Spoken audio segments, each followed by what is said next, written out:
Welcome to the Flourish.Academy podcast. My name is Heather Lottinen, and I'm joined by my good friend, Mara Chick. We both really enjoy reading books, and our mission is to help others grow professionally and personally. But we noticed that when we recommend our favorite books to our friends and colleagues, they didn't really have the time to read them.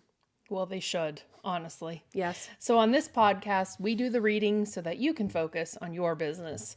We will give you a breakdown on the books that we explore, offering differing viewpoints and tips on how to take action.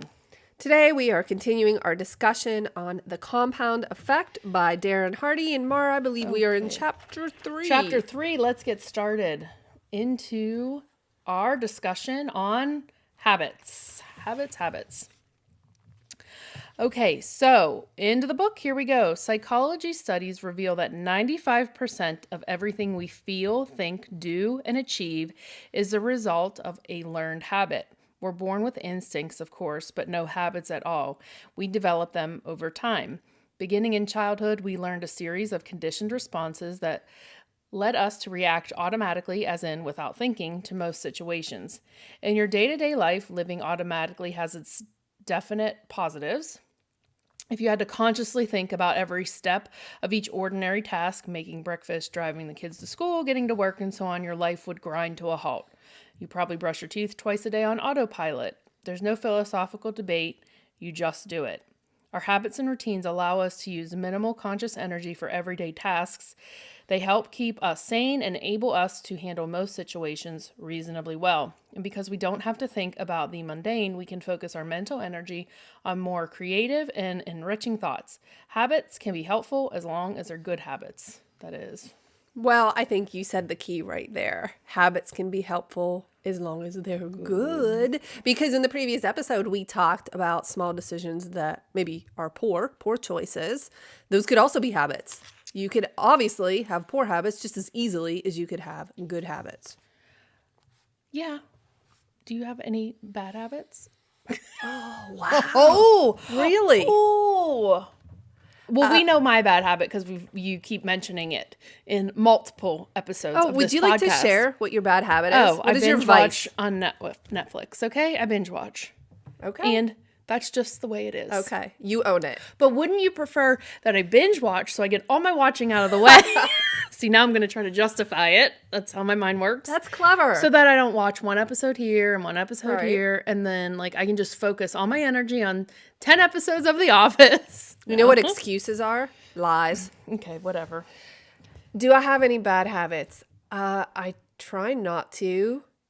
The only one that I can think of at all, and if I have one, hey, call me on it. No, Maybe I don't need know to do any it. of your bad habits. I will, if I'm really trying to think about something, sometimes I will play with the split ends and pick my hair. Have you ever seen me do that? I will. Yeah, I know. I've seen you look at your hair. Yeah, I'll do that. That's not okay. Whatever. Okay. Well, I try not to have bad habits. Okay. And if I do, I change something in order to rectify the situation. It's okay to have bad habits if you recognize them and make change. Do you think you'll ever give up? No. I am a talented individual. I appreciate your honesty. I can resist change when I want to. Something to be so proud of. I am proud of that. Okay, what is good habits? Good habits? What good habits do you have? I am very consistent. Darren had said earlier in the book that he's a big believer in consistency, only second to me, because I am the biggest believer in consistency. I go to bed and get up at about the same time every day. I exercise every single day. I take time. Oh, biggest good habit, I think you and I both have this, reading. Reading, a constant. Never. Never miss a day.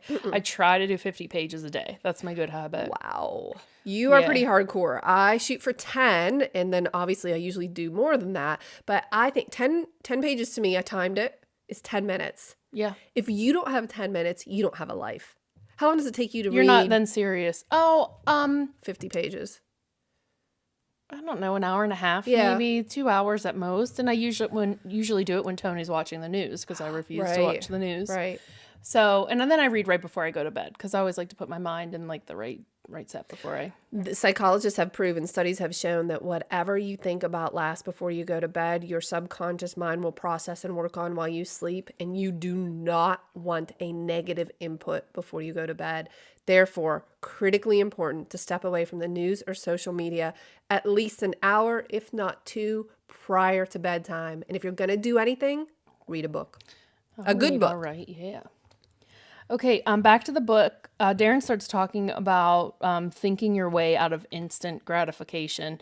This is a topic that's in this book consistently, that we live in a world that we're like, we want it instantly. Success should happen overnight. We should lose weight overnight. Our minds should change overnight. And guess what? It doesn't happen. So from the book, the problem is that the payoff or instant gratification derived from bad habits often far outweighs what's going on in your rational mind concerning long-term consequences. Indulging in our bad habits doesn't seem to have any negative effects at all in the moment. You don't have a heart attack. Your face doesn't shrivel up. I'm sorry, I'm laughing. Funny, yeah. His examples are sometimes really out there. You're not standing in the unemployment line and your thighs aren't thunderous, but that doesn't mean you haven't activated the compound effect. It's time to wake up and realize that the habits you indulge in could be compounding your life into repeated disaster. The slightest adjustments to your daily routines can dramatically alter the outcomes in your life.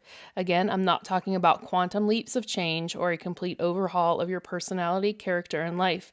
Super small, seemingly inconsequential adjustments can and will revolutionize everything. Micro wins.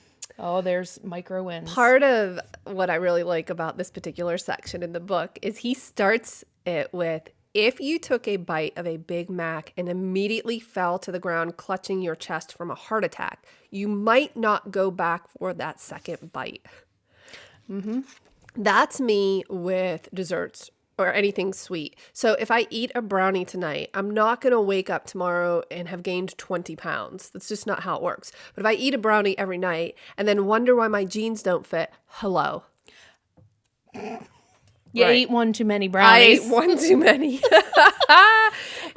So when I'm working with my group on like self-love, you know, I'm a big self-love advocate and body positivity. I always set their expectations up front that you've hated your body for years and years and years, hated yourself, had this negative image of who you are. And a change will not happen overnight. You have to constantly work and change your habits, change the way you look at yourself, change the way you talk to yourself. And I mean, it's not even going to happen in a month. You might see, you know, in a year, but you have to be persistent in knowing that like the goal is coming. But we have to stop getting away from the instant change. Instant. And it's over time and it's small though. Yeah. So do it anyway. Yeah. Easy to do, Do easy it. not to do. Just do it. Do it. Okay, back into the book. This is one of my favorite topics too, is talking about why you're doing what you're doing. So forget about willpower. It's time for why power. Wow. Your choices are only meaningful when you connect them to your desires and dreams. The wisest and most motivating choices are the ones aligned with that which you identify as your purpose, your core self, and your highest values. You've got to want something and know why you want it, or you'll end up giving up too easily. We've heard about this a lot. Simon Sinek has a great TED Talk in a book called Start With Why. Did you read that? I did. Yeah. Yes. So he says, listen, your willpower will give up on you. Your motivation will run out. You have to be connected with your why. When people lose their why, they lose their way. So you have to know, because it's going to get hard. It's going to get hard and you're not going to see results. So why are you doing it? You know, it's hard to give up when you know that you're connected to why you do what you do. I had a friend of mine who was having surgery for colon cancer, and he was pretty overweight. And before surgery, they told him he needed to lose weight, or there was a extreme risk of him not surviving the surgery. That's a pretty big why. Yeah. So he had a why, having surgery to survive cancer and be around for his family as a young son. And that why helped him lose weight. He was constantly connected to what his purpose was. And he lost the weight, but he'd failed at every other attempt. Really? He had tried to lose weight all through his life, and it didn't work until his why became evident Really to him. strong. Yeah, I mean, Yeah. and that's, and it, there's a big circumstance there, but man, oh man, when you're connected to why you're doing something, it just kind of can't stop you. Like, And it reminds me of when we tell our children to do something, the first thing they always say is, why? They want to know why. Why? Or when I'm teaching a course, I teach various types of photography. I'll tell someone, you might want to try this. They'll say why. Everyone needs to get connected with why. Because once you hear the reason, you're like, oh, sure, I can do that. Yeah. I can move forward. I doing understand the reason now. But if there's not a reason, or there's not a why, you are going to lose your way. He says the power of your why is what gets you to stick through the grueling, mundane, and laborious. All of the hows will be meaningless unless your whys are powerful enough. Like, I think about all the things I don't enjoy about my business, but they keep me That's a good point. like QuickBooks. QuickBooks, the expenses, being like a side accountant, which I have no idea what I'm doing, but like blogging and market, like things that like aren't like, photographing and editing and working with my clients, like, but it keeps me connected to why I'm doing what I do. And I love what I do, and I do it because I don't want people to feel the way I felt about myself. That's my why. Do you know what your why is? I really believe that I can make an impact for women and make a difference. And I have watched women that I have worked with go from barely surviving to thriving and having their own business. And I'm so proud of that. That drives me. And this is a key here too. Most people, self included, are driven when you are trying to help someone else. So it didn't become about me at that point. It became about them. And when I would see, and then you see it a couple times, you see it happen to a couple women and the impact you have, or you get some type of note that you really need that gives you an affirmation that says, you changed my life and I'm a completely different person. Thank you. My marriage has stayed together and my family's now thriving. Our finances are better, or I'm healthier because you helped me through this. That's huge. And it's not about me, and it keeps me connected. Yeah, when I have to sit down and do stupid work. Okay, it's not stupid. It's not stupid. It's necessary work. The necessary work. It's not where your passion is. Right. So But sit it down. keeps you, yes. and it reminds me, I sit there while I'm doing it and think I'm changing women's lives. I'm changing It's impact. women's lives. Yours is the same. It's impact. Yeah, it's impact. Yeah. I'm going to change women all Good over for the you. place. Okay, back to the book. Darren starts talking about motivation. So I'm just going to read what he says here. The access point to your why power is through your core values, which define both who you are and what you stand for. Your core values are your internal compass, your guiding beacon, your personal GPS. They act as the filter through which you run all of life's demands, requests, and temptations, making sure they're leading you toward your intended destination.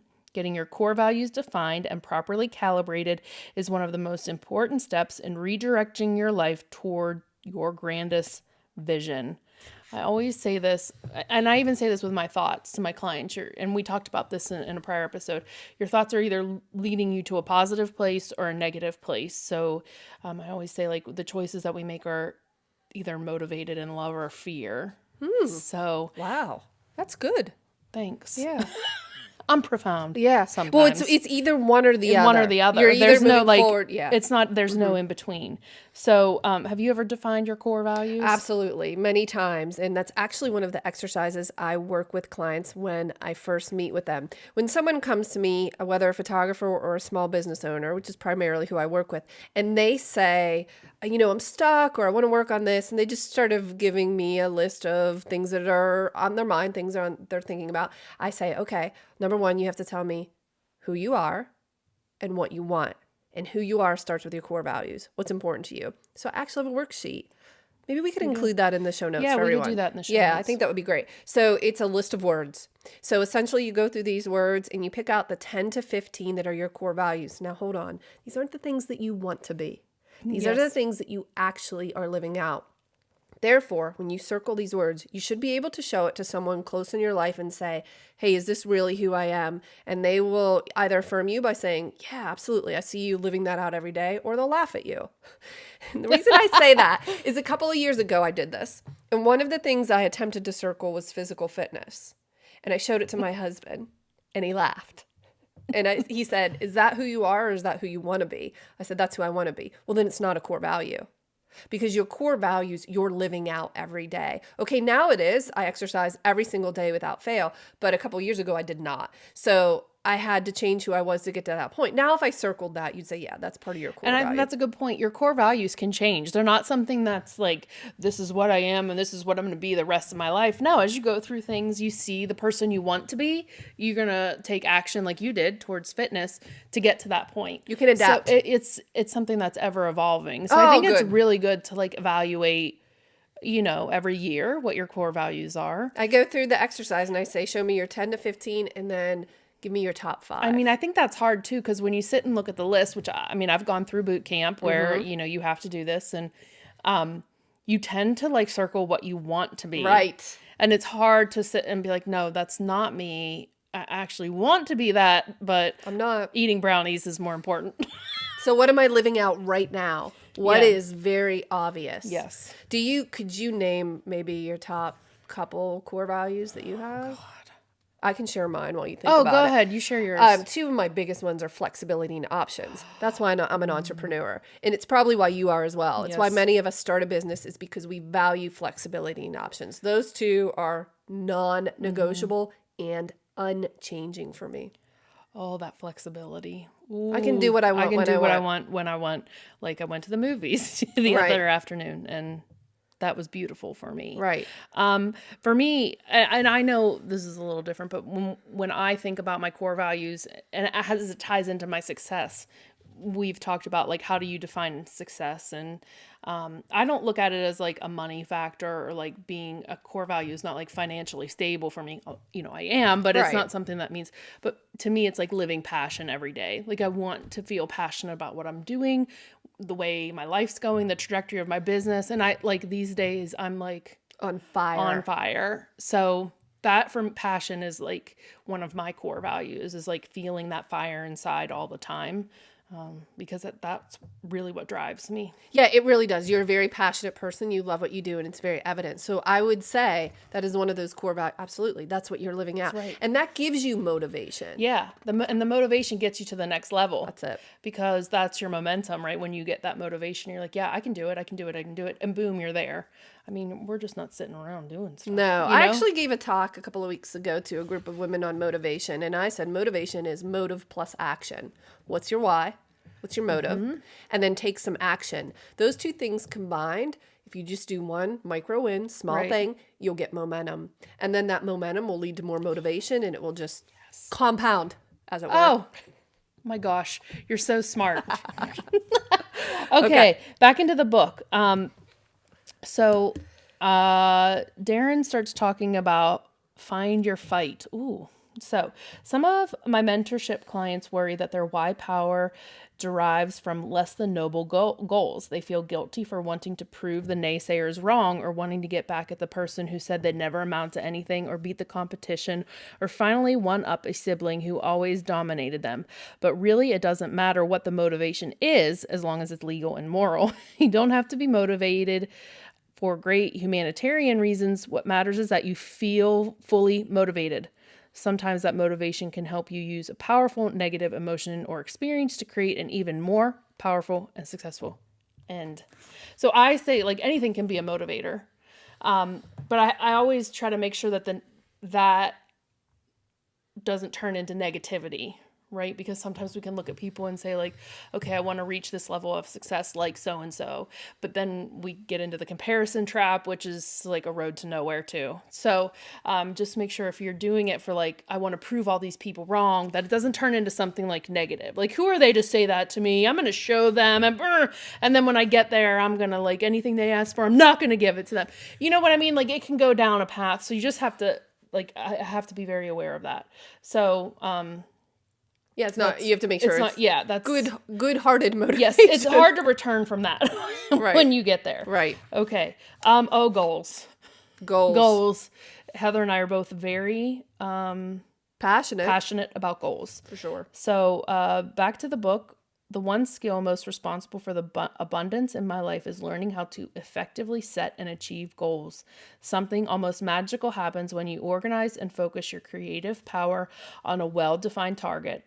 I've seen this time and again.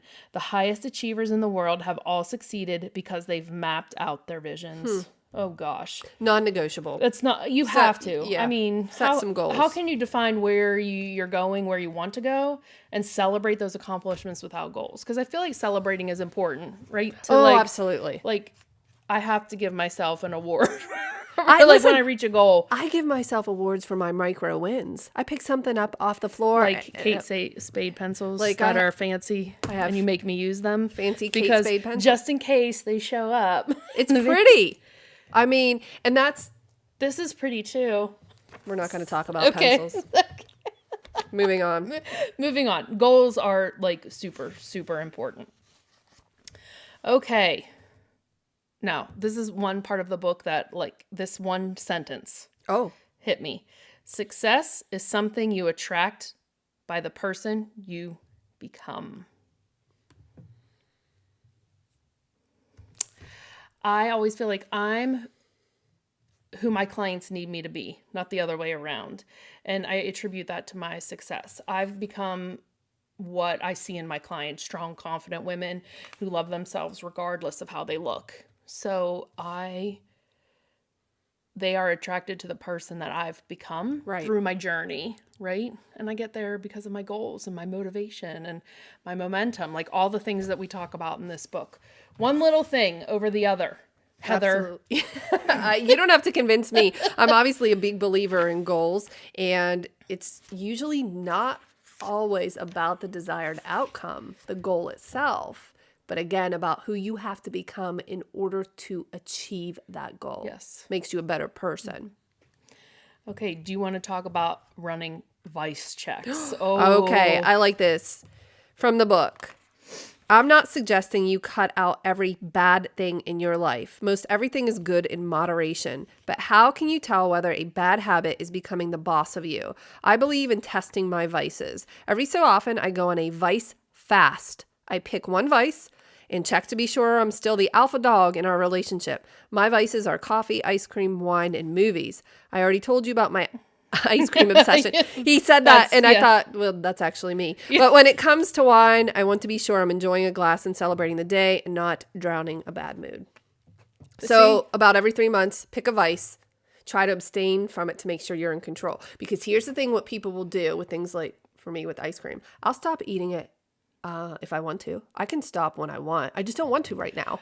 We always say, I'm like, well, I don't want to stop eating pizza right now. Maybe later. Maybe later I'll do it, and then it'll be fine, and I can do it. But no, I'm not going to stop eating pizza just because Darren Hardy told me to. But that goes back to, that your motivators, and when you feel like if you're motivating into like a negative space, yes. You know what I mean? Like you don't want to be like going into like a bad part of like addiction and like, oh, I'm drinking all the time. You know what I mean? Well, you'll often hear drug and alcohol addicts say that they would quit if they wanted to. And that's actually a clue. Yeah. Okay. As we end chapter 3 here, Heather, do you want to talk about the strategies that we have a couple action items. Of course, you need to determine your core values. And we just decided that we're going to put that sheet in the show notes so you can check that out.